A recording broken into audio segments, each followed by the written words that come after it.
Di awal cerita, kita berada di sebuah perusahaan konsulting yang bergerak di bidang perekrutan dan penyediaan karyawan. Oh ya, ini bosnya, namanya Pak Jo. Dan dua karyawan ini bernama, kita sebut saja Tan dan Na. Lalu, di suatu pagi yang cerah, katanya mereka sedang melakukan rapat. Di sini, sekretaris lama Pak Jo akan mengajukan cuti. Cuti apa? Cuti bunting 1 bulan. Singkat cerita, sekretaris ini pun datang membawa mobil kodok warna merah. Di sini dia terlihat memakai pakaian yang seksi, aduhai mantap jiwa, dengan stocking panjang dan rok seksinya. Ketika sekretaris ini akan masuk ruangan, dia bertemu dengan dua kucrut tadi, Na dan Tan. Dia bertanya, di mana ruangan Pak Jo? Salah satu kucrut yang bernama Na melihat sekretaris itu langsung meronta-ronta, nggak tahu kenapa itu.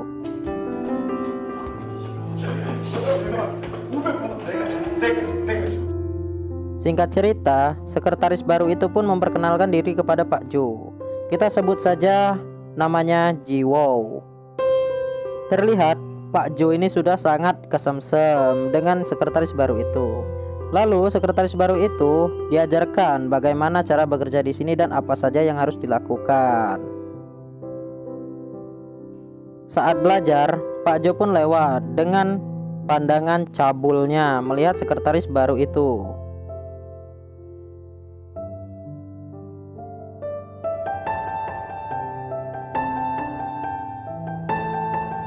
Lalu, pada saat akan pulang kerja, Jiwo tidak sengaja menjatuhkan dokumen penting perusahaan. Namun, di sini bos besar Pak Jo cabul tidak marah, malah membantu Jiwo untuk merapikannya lagi, seperti sinetron Indosiar ya. Lanjut esok harinya, Jiwo mulai bekerja dengan sangat cekatan, mulai dari mengelap meja, mengelap lantai, mengelap atap, mengelap lemari, dan membuatkan kopi janji jiwa untuk Pak Jo. Saat sedang membawa kopi, Jiwo itu tidak sengaja menabrak si Na dan kena otongnya. Di sini Jiwo akan membantu si Na, namun tidak diperbolehkan oleh dia karena malu mungkin ya. Lalu si Na pun di kamar mandi kesemsem, cengar-cengir. Lalu Jiwo pun memberikan kopinya kepada bosnya ini, dan bosnya ini mengatakan kopinya sangat enak, mantap jiwa. Singkat jam, sudah menunjukkan jam 6 sore. Lalu Jiwo pun berpamitan dengan rekan-rekan kerjanya. Setelah Jiwo pergi, lalu dia pun kembali lagi dengan membawakan basreng untuk temannya. Pada keesokan harinya, mereka pun rapat lagi dan membicarakan tentang kenaikan pesat omset perusahaan ini. Dan semua karyawan senang dan mengatakan semua ini karena Jiwo yang bekerjanya sangat cekatan. Saat Jiwo memberikan kopinya lagi kepada Pak Jo, lalu Pak Jo pun mengatakan, "Bagaimana perasaanmu bekerja di sini?" Scene berpindah ke Na dan Tan. Di sini mereka sedang menyebat sebatang rokok. Mereka sedang ngobrol dan membicarakan Jiwo yang bodinya mantap aduhai. Saat akan pulang kerja, dua kucrut tadi berpamitan dengan Jiwo, dan Jiwo pun juga berpamitan dengan Pak Jo. Ternyata Pak Jo ini lagi lembur di kantornya, dan pas sekali di sana sedang turun hujan. Tak disangka Jiwo yang kembali juga membawa lagi basreng dan minumannya. Mereka berdua pun duduk santai sambil ngobrol dan minum minuman. Di sini Pak Jo mengajak Jiwo untuk pergi ke bar, mungkin ya tahulah. Namun di sini Jiwo menolaknya dan pergi. Di hari ke-19, Jiwo sedang duduk di meja Na dan berpose sangat aduhai.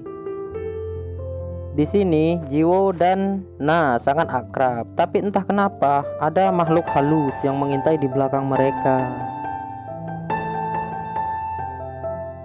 Lalu di saat Jiwo lagi ngotak-ngatik komputernya, Pak Jo pun melihat Tan dan Jiwo sangat akrab. Lagi-lagi cemburu nih si Pak Jo.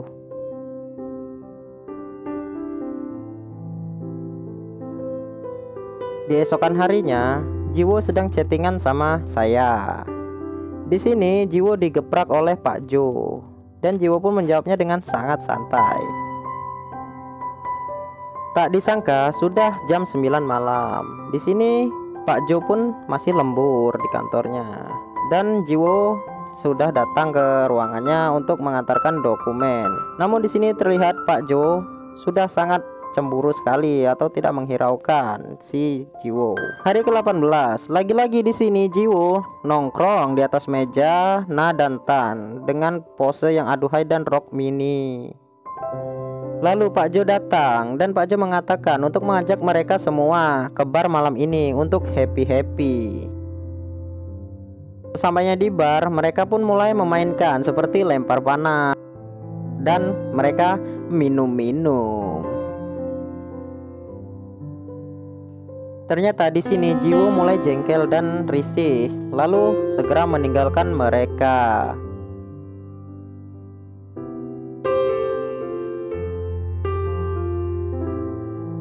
Namun ternyata Pak Jo ini mengantarkan Jiwo ke rumahnya, dan tidak sengaja dia keceplosan mengatakan I love you kepada Jiwo, membuat Jiwo pelongak-pelongo. Lalu Jiwo pun mengajak Pak Jo untuk masuk ke dalam untuk sekedar duduk-duduk. Sesampainya di dalam, Jiwo menawarkan minuman untuk Pak Jo. Mau nyusu apa kopi, Pak? Lalu singkat cerita, di saat Pak Jo ingin pulang, entah kenapa Pak Jo lalu berbalik melihat Jiwo. Di sini Jiwo yang melihat Pak Jo sudah mengkode-kode keras dengan mengangkat roknya sedikit.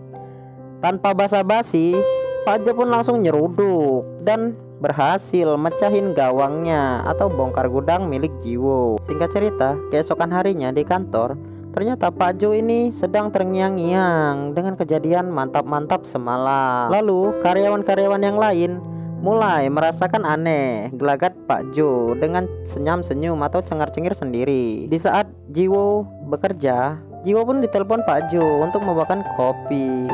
Tanpa basa-basi lagi, Pak Jo pun mengajak Jiwo untuk mantap-mantap.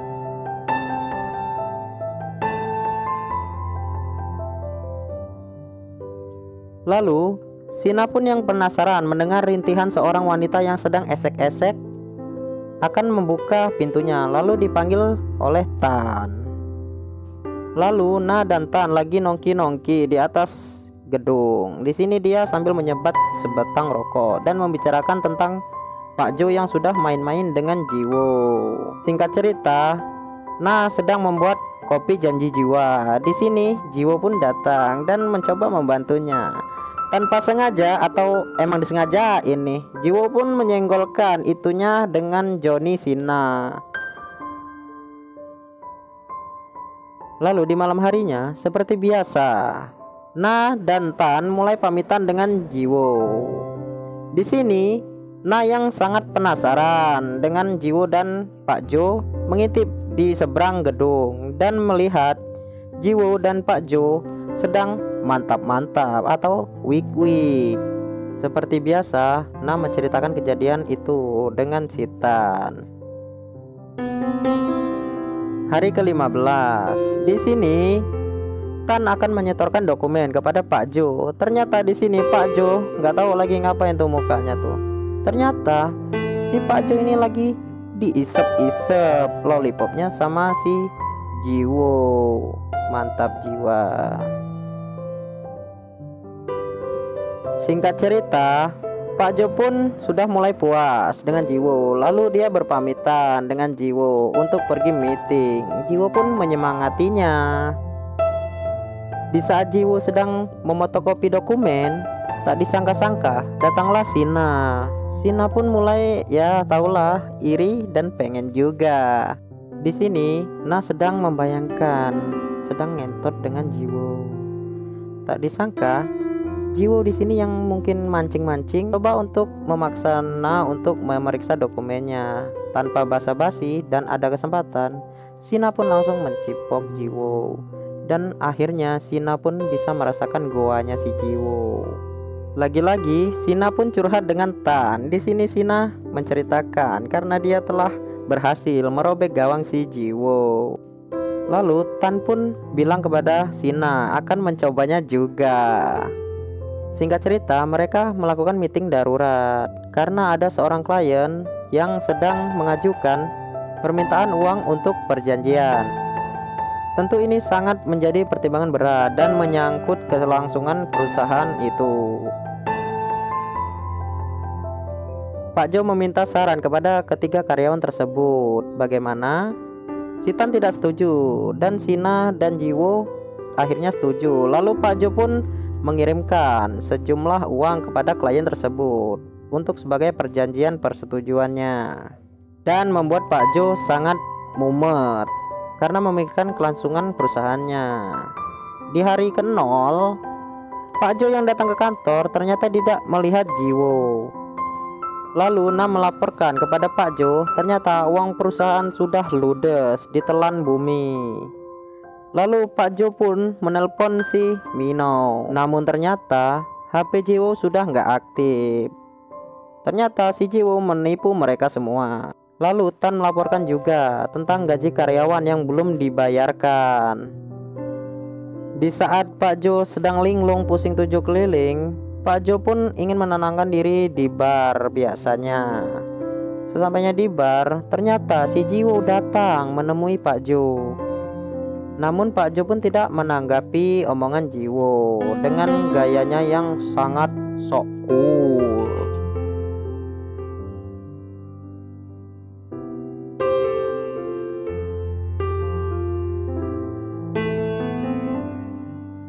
Tak sampai di situ, Pak Jo pun mendatangi rumah Jiwo. Dan ternyata Jiwo sudah pindah rumah. Dan rumah itu dihuni oleh orang lain. Keesokan harinya, Pak Jo pun menjelaskan kepada dua kucrut itu tentang keadaan perusahaannya sekarang. Namun ada suatu pertanyaan yang menjanggal di pikiran Pak Jo. Pak Jo sebelum mantap-mantap dengan Jiwo mendengar percakapan Jiwo dengan orang yang tidak dia ketahui. Singkat cerita, Na dan Tan seperti biasanya di loteng sedang menyebat sebatang rokok. Di sini mereka sedang meratapi nasib perusahaan ini sekarang. Di sini si Tan pun menelpon seseorang. Dan ternyata lagi di akhir cerita, ternyata si Tan inilah biang keladinya. Dia menyuruh Jiwo untuk menguras habis kekayaan atau harta Pak Jo dari perusahaan tersebut. Kok kayak gini akhirnya. Cerita pun tamat.